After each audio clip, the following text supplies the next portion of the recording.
উপমহাদেশের প্রখ্যাত সঙ্গীতশিল্পী আশা ভোঁসলের মৃত্যুতে সঙ্গীতপ্রেমীদের মাঝে নেমে এসেছে শোকের ছায়া। তাঁর মৃত্যুতে শোক জানিয়েছেন ভারতের প্রধানমন্ত্রী থেকে শুরু করে বলিউড, টলিউড ও ঢালিউডের তারকারা। বাংলাদেশ সময় সোমবার বিকেল 4:30টায় মুম্বাইয়ের শিবাজি পার্কে রাষ্ট্রীয় মর্যাদায় আশা ভোঁসলের শেষকৃত্য হয়েছে। সুদীপ্ত মাহমুদের রিপোর্ট। স্বাধীনতা উত্তর ভারতীয় সঙ্গীতের স্বর্ণযুগের উজ্জ্বল নক্ষত্র আশা ভোঁসলে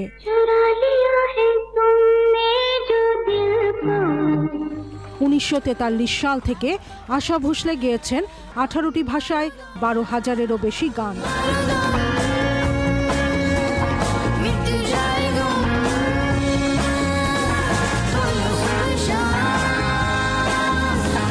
এক সাক্ষাৎকারে তিনি বলেছিলেন, গান না গাইলে, গায়িকা না হলে জীবনে কি করতেন জানেন না।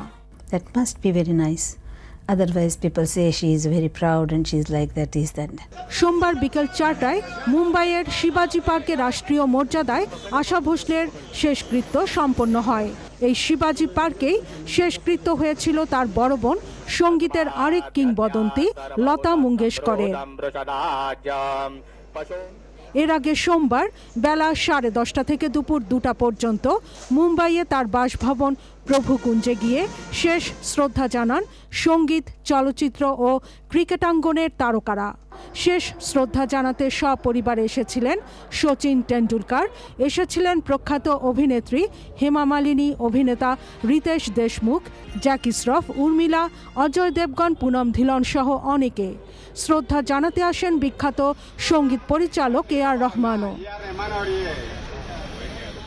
জাতীয় চলচ্চিত্র পুরস্কারে ভূষিত আশা ভোঁসলে 2008 সালে ভারতের দ্বিতীয় সর্বোচ্চ বেসামরিক সম্মাননা পদ্মবিভূষণে ভূষিত হন। ভারতের সর্বোচ্চ সম্মাননা দাদাসাহেব ফালকে পুরস্কারেও ভূষিত হন গানের পাখি আশা ভোঁসলে। Sudipta Mahmud, channel I. 200-র বেশি সার্ভিস ও ফিচারে লেনদেনের সব বিকাশ অ্যাপে সম্ভব।